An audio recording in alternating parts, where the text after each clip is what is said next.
where we from, that should be enough, right? But it's not. Because if you don't evolve, you die.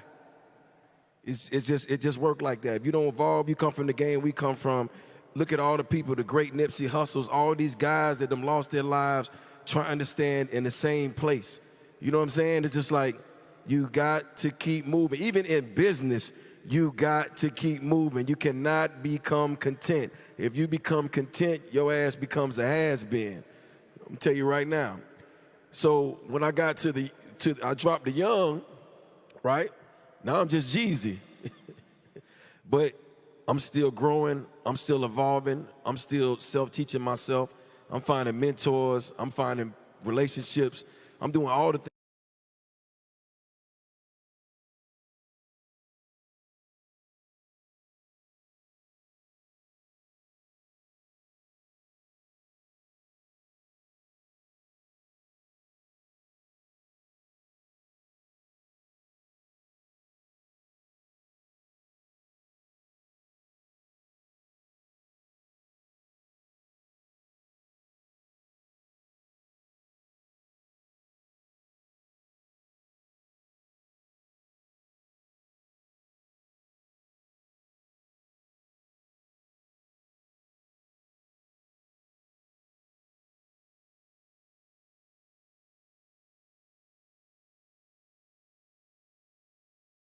things that you're supposed to do, everything that every one of y'all out here doing right now, I'm doing that. However, I'm doing it in the streets because you guys didn't have the Invest Fest back then because I would have been in the building. We didn't. But a different type of networking. Right. You know, I came from the school of Magic City, just so you know. There's a few graduates. Graduated with honors. This whole section over here. But after I dropped the young and I was Jeezy, I'm not stopping there. Now what you see is Jeezy Jenkins, right? And can't nobody take my past, and nobody can't take my future, and the only person that my present depends on is me now.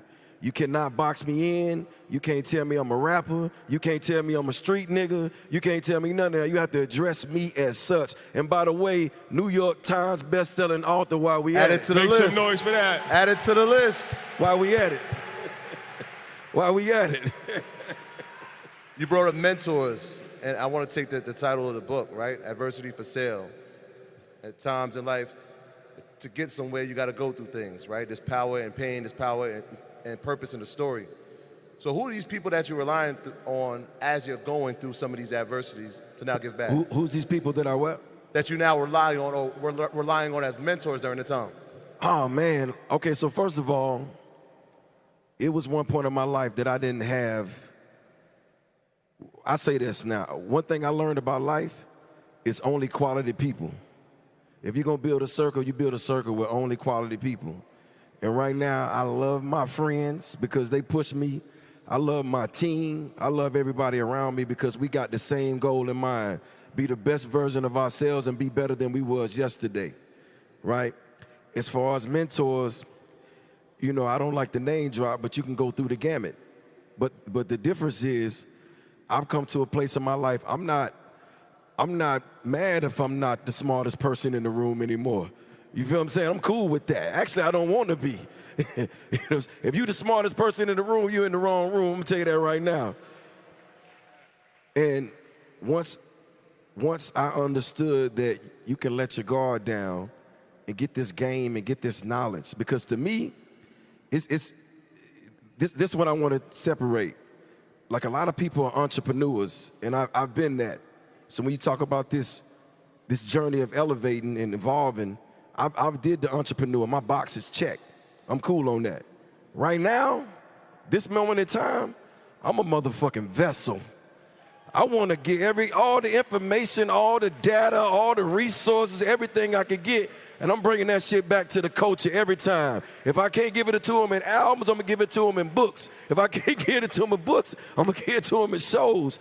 I'm going to continue to give back to the culture everything I learned because I am a vessel. This is my purpose. I ain't nobody tripping the money I already made. This shit is for us right now. This is for the streets, the struggle, the people who trying to make and do better for their families and have that generational wealth. This for us. Because where we come from, we don't see that. So every chance I get, I'm going to be an example of that. And anything that I learn, I'm going to put it back into culture. I don't care what it is. Yeah. What's one of the... That's right.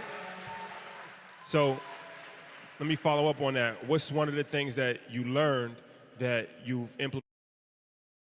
Everybody, if I can do it. Realize people to get through that process. Well, great question. It came by surrounding myself with people that wanted to see me do my best and people that I respected. Because when I started to hear somebody else say that they're going through something, because you know it was a time for a black man, if you're going through something, you can't tell your homeboy you're going through it. And how you gonna tell somebody you're going through it, you just sold 2 million records with Thug Motivation 101? Like, man, you don't get out of here, go spend some of that money? But it's deeper than that, because now, you know, I didn't know what trauma was, right? I didn't know that. I didn't know what depression and anxiety was, but I had to get out there and learn that. And when I learned that, I wanted to share that because I went on a journey of healing.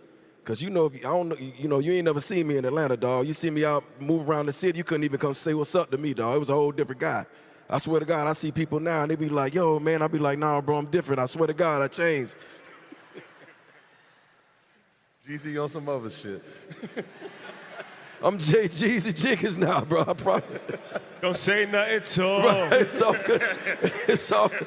They like, don't say that. That nigga crazy, girl. Don't say nothing to him. Say nothing to him. So that wasn't just a rap. Huh? That wasn't just a rap lyric. Let me explain something to you, my guy. He's evolved. Okay, we got to talk to my man. Hey, there's nothing that I've said in my whole life that's ever been just a rap. So let me straighten that out right now. All that shit is true. Everything they say about me is true, good or bad. Yo, the smoke started coming. They throw us out. Yo, so that evolution is important, right?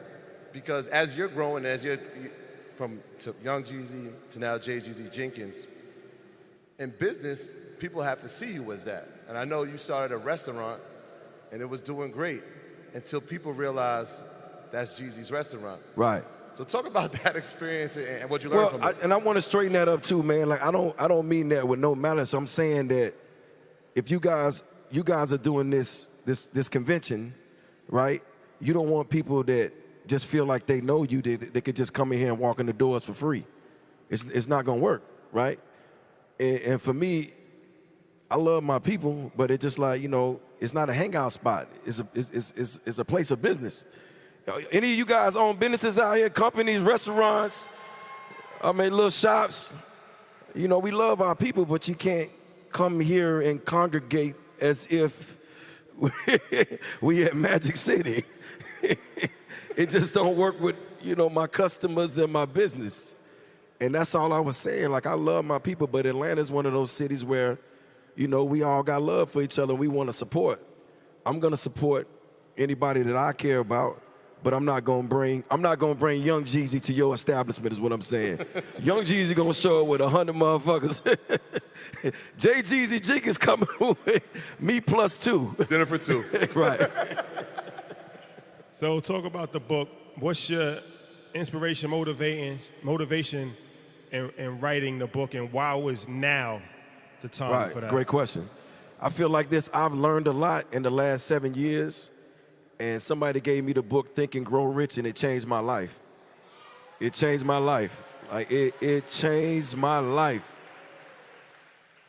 It was so much knowledge and understanding in that book, and every time I picked it up, I learned. Matter of fact, if you ever read that book, make some noise. It changed my perspective. It just made me understand that there was another way to look at this. And that took me on my journey. And I always said to myself, what if I wrote a book? What if I told my story and people understand? And the reason why I say adversity for sale, because I don't want to tell you about how many times I won. I want to tell you about how many times I lost. Because every time I lost, I learned something. And right now, to this day, every situation I ever get into, I know, in the words of John Lennon, in the end, it'll be okay. And if it's not okay, it's not the end. And that's how I live my life. And the key words, you gotta believe. You got to. Everybody can come to this fest tonight. They can go home and get back to their regular lives. But if you didn't believe all this shit you just heard here today, you just wasted your time. So if you came here and you believe tonight, make some noise for us, please. That's what it's about. When you're coming up with the ideas for the books, did you feel pressure to deliver and saying like, hey, I used to make music, and if I had a #1 record or #1 album, that's success? And then when you're coming out with the book, are you saying, how are you measuring the success? Or was it, this was therapeutic for you? No, I'm saying that I will never be boxed in. One of my favorite rappers of all time, artists, was Tupac Shakur. If you love Tupac, make some noise. He showed me early on that you can't be boxed in. He was all things. I'm all those things. Everything I am, everything I was, I'm all those things. And it's never any pressure. If I can do something to add value, I'm gonna do that, no matter what that is. Even if that's just being a walking example, I'm gonna add value every time. And for me, it's just like, whatever I wanna do, whatever my next move is, we're gonna talk about it next year at the Best Fest. But I will not be boxed in. And if you let people box you in and scare you with their fears, that's something they gotta work on. That's not for you. And my whole life, I was told, you can never do that. That can never happen. This will never happen for you. You ain't gonna never make it. You will never be this. You will never be in my whole life. And one thing I say in the back of my mind, these motherfuckers crazy, man. They don't know me. I'm the type of person you tell you can't do something, I'm gonna do that shit 3 times. But I'm saying all that to say that as each and every one of you sitting here tonight, and you came here, you paid for this ticket, and you got this game, and you know what you know, and you're learning what you're learning, and you're educating the people around you, and you're giving your friends game, your sister, your brother, everybody around, you gotta give yourself a pat on the back right now, because this shit is for real. This is life-changing. This is what it's about. This is about coming here than you came with. And if you're leaving here more than you came with, make some noise for me, please. And speaking of leaving with more than you came with, I ain't come to just talk, let's kick it. Check. Yeah, nigga. Yeah, nigga. Can you hear me now? Get him up. Put my watch on. Yeah.